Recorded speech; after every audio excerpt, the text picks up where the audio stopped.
주안의 만나 3월 16일 토요일 묵상을 함께 나오도록 하겠습니다. 오늘 말씀은 마가복음 12장 13절에서 27절까지의 말씀으로요. 세금과 부활의 문제라고 하는 제목으로 함께 묵상을 나누도록 하겠습니다. 오늘 본문에서는 예수님을 책잡고자 하여 계속적인 질문 공세를 펼치고 있는 종교 지도자들의 모습과 그에 대한 답을 하시는 예수님의 모습을 보여주고 있습니다. 사람에게 정말 중요한 것은 제대로 된 신념을 가지고 있는 것이라고 할 수가 있습니다. 신념이 올바른 사람들은 함께 손을 잡는 사람을 가립니다. 먹는 것, 받는 것도 함부로 하지 않지요. 그러나 그 신념이 올바르지 않는 사람, 특히 자기 자신의 유익이 신념이 되는 사람은 전혀 다른 속성의 사람들과도 함께 손을 잡는 것을 보여주는데요. 오늘 본문의 종교 지도자들의 모습들이 바로 그러합니다.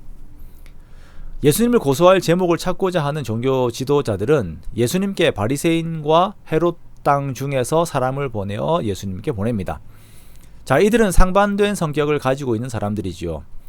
바리새인들은 유대인 중의 유대인입니다. 그리고 헤롯 땅은 친로마 세력들입니다. 자, 이들이 함께 손을 잡는다라고 하는 것이 쉽사리 이해가 되지 않아요. 그러나 예수라고 하는 공공의 적을 죽이기 위하여서 이들은 손을 잡습니다.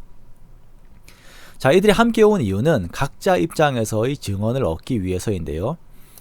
자, 이들이 와서 예수님을 높이는 외식하는 말로 화두를 던집니다. 선생님이여, 우리가 아노니 당신은 참되시고 아무도 꺼리는 일이 없으시니 이는 사람을 외모로 보지 않고 오직 진리로서 하나님의 도를 가르치심이니이다 라고 말을 하지요. 자, 이것은 예수님을 존중하는 것이 아니라 예수님께서 신앙적으로 고지식한 답을 하게 함으로써 당시 법에 걸리도록 하기 위한 덫을 놓는 것입니다.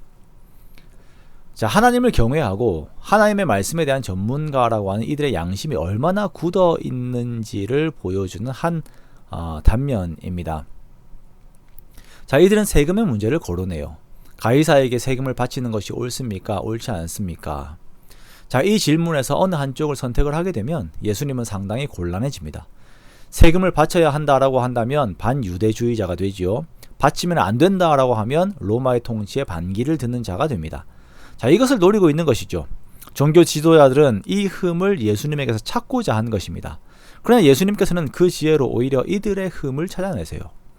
이들에게 데나리온 하나를 가져다가 보이라고 하시지요. 그리고 이 형상과 이 글이 누구의 것이냐라고 물으십니다. 당시 데나리온에는 아마도 티베리우스 황제의 형상이 새겨져 있었을 것입니다. 이 당시 통치는 아우구스투스의 아들인 티베리우스가 통치를 하고 있었거든요. 그리고 그 글귀에는 그러니까 하나님 그 신 아우구스투스의 아들 티베리우스 가이사 아우구스투스라고 쓰여져 있었습니다. 즉, 이 동전에는 아우구스투스가 신이라고 하는 글귀가 들어가 있는 것입니다. 예수님께서 물으시는 거예요. 이 형상과 이 글이 누구의 것이냐?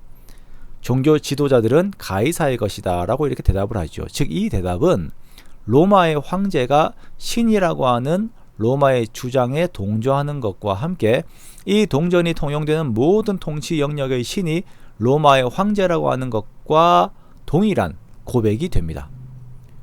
즉, 종교 지도자들이 오히려 신성 모독을 하고 있다고 증명하는 대답이 되어버렸지요. 그러자 예수님께서는 가이사의 것은 가이사에게, 하나님의 것은 하나님께 바치라 라고 이렇게 말씀을 하십니다.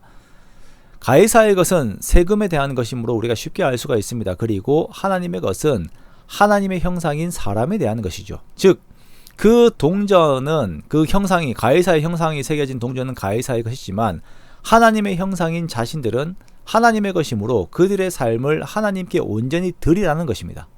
그러나 이들의 삶은 탐심과 자기 숭배로 가득 차 있고 오히려 하나님을 대적하고 죽이려고 하는 마음으로 차 있음을 예수님께서 그대로 지적하시는 것입니다. 이에 파견된 자들은 아무 말을 하지 못하고 돌아가게 되어요. 우리 역시 마찬가지입니다. 우리가 하나님의 형상이 새겨져 있는 하나님의 것이라고 한다면 우리는 우리의 삶을 하나님께서 원하시는 뜻, 그 말씀을 따라 드리는 삶으로 살아내어야 할 것입니다. 그것이 하나님께서 원하시는 바입니다. 우리는 그것을 이루지 못하면서 나를 숨기고자 하는 방법들로만 삶을 살 때가 참 많이 있습니다. 우리는 정직하게 하나님 앞에 나 자신의 삶을 드려야 할 것입니다. 또한 세 번째로 부활이 없다라고 하는 사두개인들이 나와서 예수님께 질문을 해요. 이게 세 번째 질문입니다. 형사 취수의 문제를 거론하면서 질문을 해요. 자, 이들은 부활 주장으로 인하여서 바리새인들과 마찰이 있었던 자들입니다. 바울은 이것을 잘 이용을 해서 이들이 충돌하게 만들었죠. 자, 7형제가 있는데 첫째가 한 여자와 결혼을 했다가 죽고, 둘째가 형수를 취하여 결혼했다가 죽고, 그렇게 막내까지 이 한 여자와 결혼을 했다가 죽은 후에 부활을 한다면 이 7남자를 거쳤던 이 여자는 누구의 아내가 될 것인가 라고 하는 논리를 펴는 것입니다. 이에 예수님께서는 이들이 부활의 때의 개념을 모름에 대해서 지적을 하세요. 부활의 상태, 사람이 부활하고 났을 때의 상태는 천사들의 상태와 같습니다. 사람이 죽은 자 가운데서 살아날 때에는 장가도 가지 않고 시집도 가지 않아요. 즉 가정의 개념이 없어지게 됩니다. 사람이 가정을 이루는 첫 번째 목적은 대를 잇기 위해서이지요.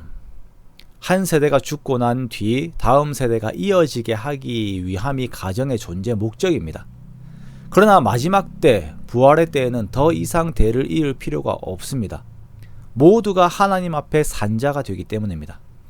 사두개인들은 이 개념을 이해하지 못하였어요. 그렇죠. 우리도 예수님께서 설명을 하시지 않으셨으면 이러한 부활의 개념을 이해하지 못합니다. 자, 여기에서 우리는 철저하게 계시 의존 사색 신앙이라고 하는 신앙의 본질에 대해 다시 생각을 하게 됩니다. 우리의 지혜와 논리로 하나님과 하나님의 나라를 이해할 수가 없고, 오직 하나님께서 보이신 계시 안에서만, 허락하신 계시 안에서만 볼 수 있는 유한한 존재임을 고백하게 됩니다. 세금의 문제로 혹은 부활의 문제로 예수님을 이겨보려고 하였던 종교 지도자들의 오만함과 자기 자신을 보게끔 하시는 예수님의 질문과 설명들을 보면서 우리들의 한계를 인정하고 하나님 앞에 더욱 겸손한 태도를 가지게 됩니다. 하나님을 이기려고 하지 말고 말씀 아래에 나를 두며 겸손하게 하나님을 사랑하고 사람을 사랑하는 우리가 되기 원합니다. 그렇게 하나님의 형상으로 지음을 받은 자로서 더욱 하나님의 은혜를 구하며 하나님께 영광을 올려드리는 저와 여러분의 복된 삶이 되시기를 주님의 이름으로 축원합니다.